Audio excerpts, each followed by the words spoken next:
Las dos propuestas de gamificación, tanto Aprendices de Miguel Ángel como El misterio de Caravaggio, surgen para el currículum de Ciencias Sociales de tercero de la ESO. A continuación se expondrán las características principales de las dos propuestas, que son la narración para dar a conocer el contexto, la dinámica para explicar los retos a conseguir, las mecánicas que hablan sobre las reglas de juego y la estética para describir el material utilizado.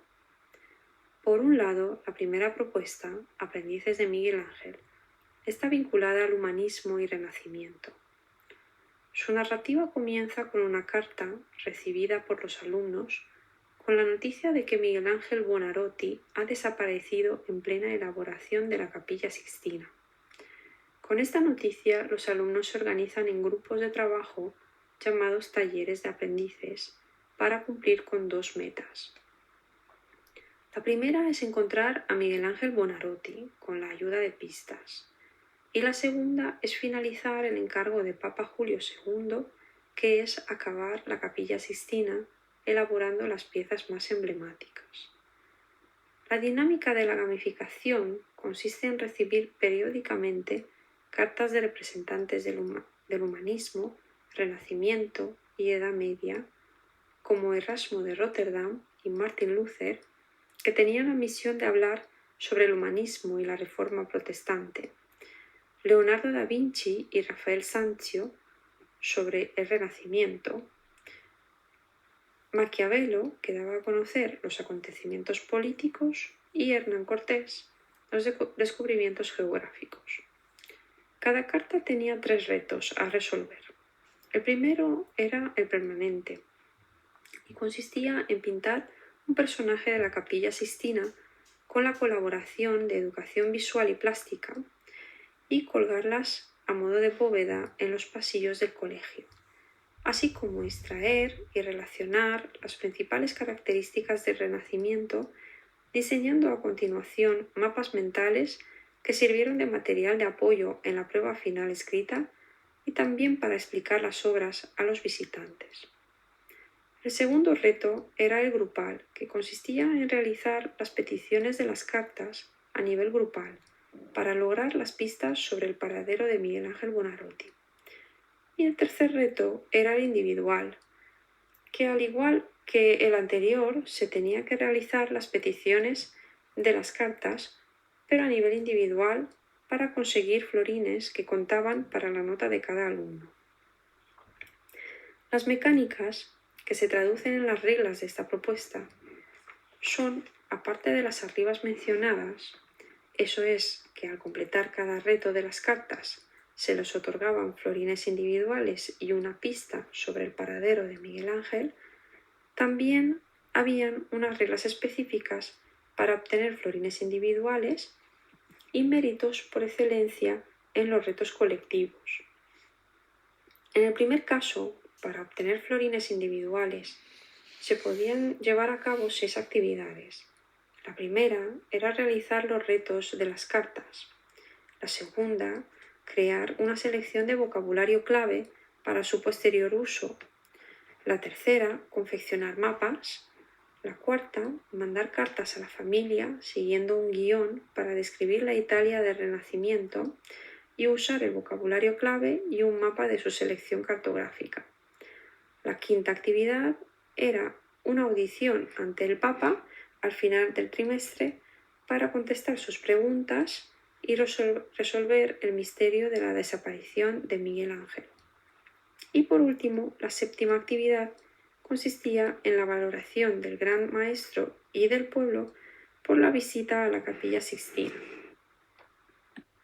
En el segundo caso, obtener los méritos por excelencia en los retos colectivos consistían en la bula papal, que eran 100 florines extra, el mecenas Lorenzo de Medici, que era obtener consejo extra, y la pimienta, que consistía en regalar 50 florines, entre otros.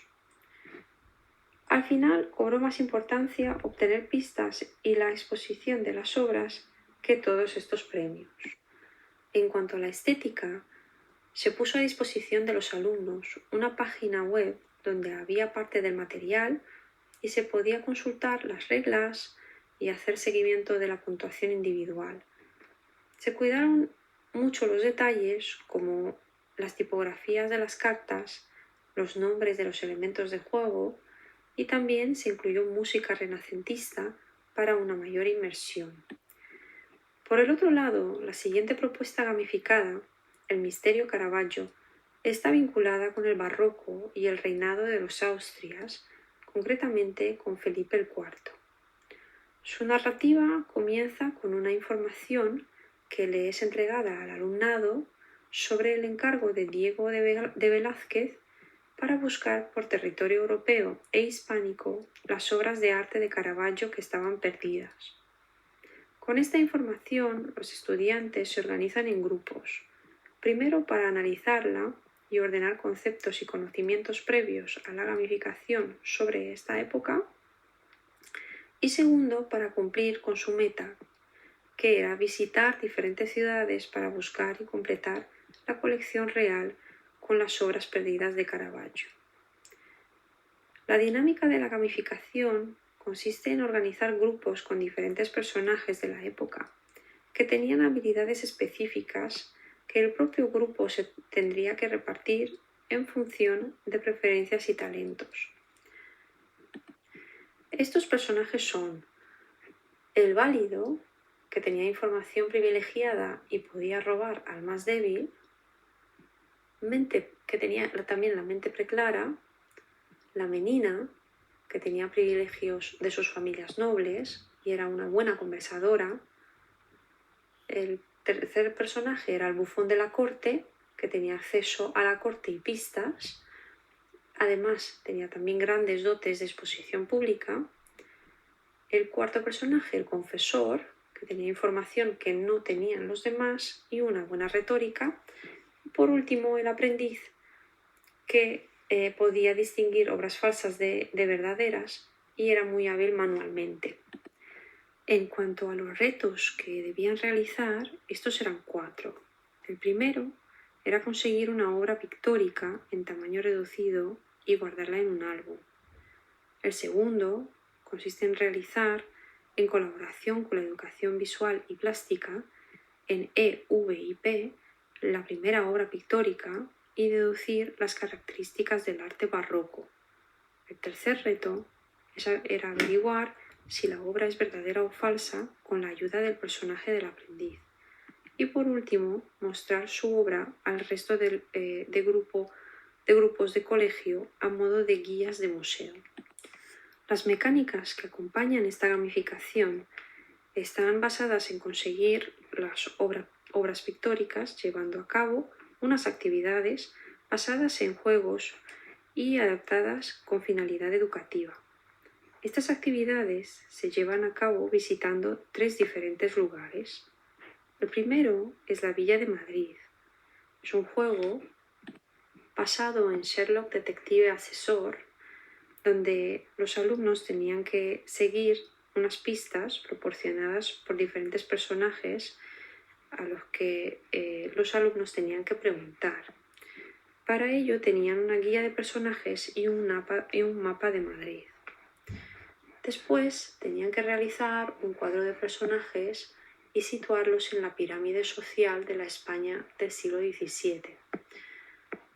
Por último, tenían que realizar un cuestionario llamado Un trío en la taberna. El segundo lugar que tenían que visitar es el Virreinato de la Nueva España. Aquí tenían que estudiar el dossier explicativo que se le entregaban sobre el descubrimiento de América y la organización colonial. Lo segundo que tenían que hacer era visitar al virrey y sus territorios y posesiones, la mita, la encomienda y la parroquia. Y en el caso de la encomienda y la mita tenían que jugar a 2 juegos diferentes, como por ejemplo en el caso de la encomienda tenían que descubrir los elementos propios de ella, tanto del personal como del cultivo, a través de preguntas y respuestas. Y por el otro lado, en el caso de la mita, tenían que jugar al buscaminas. El tercer lugar que tenían que visitar es el París del Rey Sol. y lo primero que tenían que hacer es conseguir una audiencia con el rey Sol, escribiéndole una carta o extrayendo información de fuentes primarias, entre otras actividades. Lo segundo era teatralizar la lectura de la carta. También se les propuso una actividad en la cual se tenían que transformar en nobles cortesanos para vestir al rey Luis XIV utilizando un juego de recortables proporcionado anteriormente. En esta última actividad se eliminaron los puntos y se convirtieron en retos que se evaluaron de manera formativa y formadora junto con la docente que también participó. Por último, en cuanto a la estética, se les proporcionó a los alumnos una página web donde se podía consultar los retos y volver a realizarlos si fuera necesario. También se destaca la colaboración con EUVIP, que fue muy importante para la realización de las obras que luego fueron colgadas en el pasillo del colegio a modo de galería de arte.